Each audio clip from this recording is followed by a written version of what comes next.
सनातन धर्म में महादेव के एक से बढ़कर एक भक्तों का वर्णन मिलता है। परंतु इनमें से एक भक्त ऐसा भी था जिसने यह सिद्ध कर दिया कि महादेव सिर्फ भाव के भूखे हैं, न कि किसी पूजा पद्धति के। आइए जानते हैं महादेव के इस अद्भुत भक्त के विषय में, जिसे महादेव ने साक्षात दर्शन दिए। आप सभी का मानवीय स्किल्स पर स्वागत है। दोस्तों, अगर आपने अभी तक इस चैनल को सब्सक्राइब नहीं किया है तो प्लीज़ सब्सक्राइब कर लें। नील नाम के इस भक्त का जन्म एक तमिल परिवार में हुआ था। वह शिकार करके अपने परिवार का भरण पोषण करता था। एक दिन वह शिकार करके लौट रहा था तो उसे जंगल के बीचों बीच एक शिव मंदिर दिखाई दिया। वह मंदिर के अंदर जा पहुंचा। मंदिर के अंदर स्थापित शिवलिंग को देखते ही उसके मन में अपार भक्ति जागृत हो गई। वह शिवलिंग के समीप जाकर बैठ गया और उससे बातें करने लगा। उसने कभी भी पूजा पाठ नहीं किया था और उसे पूजा की विधि आदि का भी ज्ञान नहीं था। फिर उसने सोचा कि भगवान को कुछ तो अर्पण करना ही चाहिए, और फिर वह उठा और उस दिन जिस जानवर का शिकार उसने किया था उसके मांस के कुछ टुकड़े लाकर उसने शिवलिंग पर चढ़ा दिए और वहां से चला गया। उस मंदिर में पूजा पाठ करने के लिए एक ब्राह्मण आया करता था। वह भी परम शिव भक्त था। उसका गांव मंदिर से बहुत दूर था, इसीलिए वह कुछ दिनों के अंतराल में ही वहां आ पाता था। अगले दिन जब ब्राह्मण पुजारी मंदिर में आया तो उसने शिवलिंग पर मांस चढ़ा हुआ देखा। वो बहुत दुखी हुआ। उसने सोचा कि ऐसा घृणित कार्य कौन कर सकता है। उसने जल्दी जल्दी मंदिर की सफाई की और मांस के उन टुकड़ों को वहां से हटाया और फिर पूजा पाठ करके वहां से चला गया। अगले दिन वह शिकारी भील फिर वहां आया। वह घंटों शिवलिंग के आगे बैठकर प्रेम से उसे निहारता रहा और फिर उसने अपने साथ लाए हुए मांस और शहद को शिवलिंग पर चढ़ा दिया। इसके बाद वह अपने घर चला गया। वह भील रोज वहां आता और अपने द्वारा किए गए शिकार में से कुछ मांस के टुकड़े शिवलिंग पर चढ़ा देता और फिर शिवलिंग से बातें किया करता। जब वह ब्राह्मण पुजारी वहां आता तो उसे शिवलिंग पर चढ़ा हुआ मांस दिखता तो वह क्रोध और दुख से भर जाता।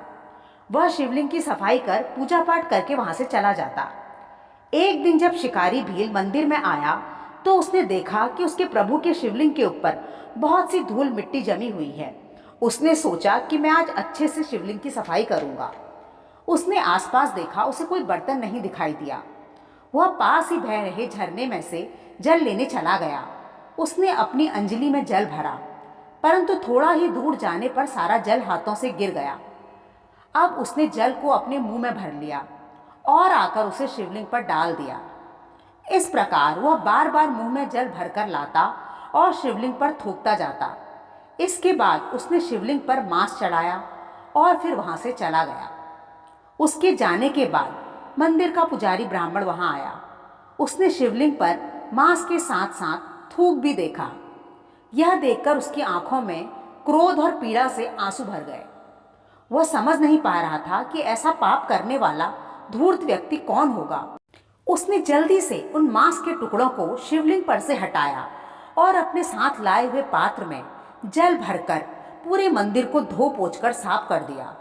फिर महादेव के सामने बैठकर बोला, प्रभु, वह पापी कौन है जो आपके साथ ऐसा व्यवहार करता है और आप उसके इस मांस के टुकड़ों को क्यों स्वीकार करते हैं? उसे दंड क्यों नहीं देते? परंतु मैं उसे नहीं छोड़ूंगा।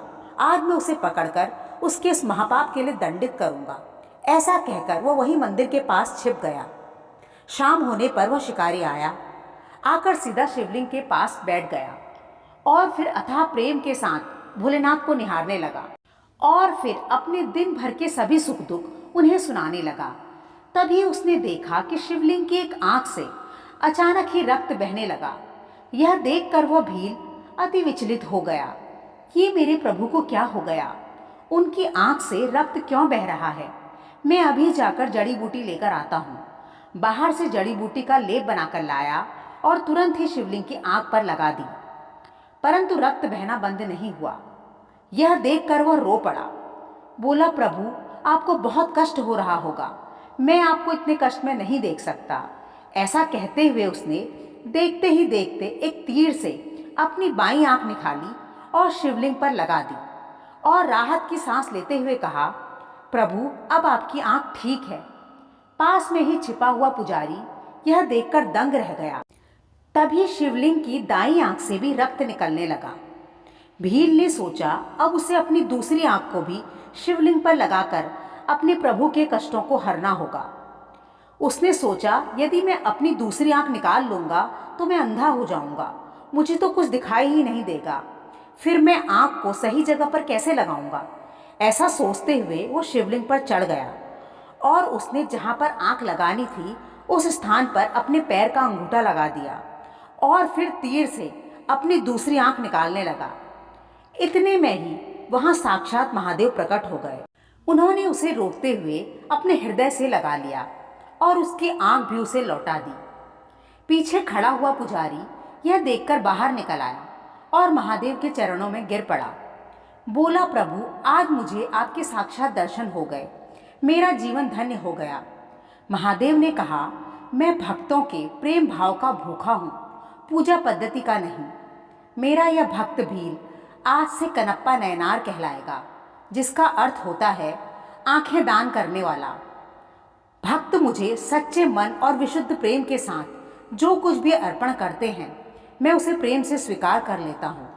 इसके बाद भगवान अंतर्ध्यान हो गए। इसके बाद पुजारी ने भील कनप्पा के चरण पकड़ लिए और बोला, मैं अपने आप को महादेव का सबसे बड़ा भक्त समझता था। शायद इसी अभिमान के कारण महादेव ने कभी भी मुझे दर्शन नहीं दिए।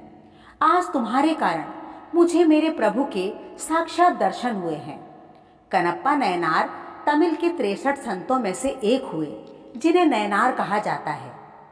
कहते हैं द्वापर युग में जब महादेव ने अर्जुन की परीक्षा लेकर उसे पाशुपतास्त्र दिया था, तब अर्जुन ने महादेव से यह इच्छा जताई थी कि वह अगले जन्म में महादेव का सबसे बड़ा और प्रिय भक्त बनना चाहता है।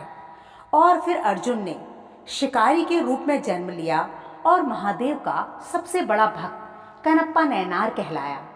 तो दोस्तों, कैसी लगी आपको यह कहानी, हमें कमेंट कर ज़रूर बताइएगा। मिलते हैं एक ऐसी ही अगली कहानी के साथ, तब तक के लिए धन्यवाद।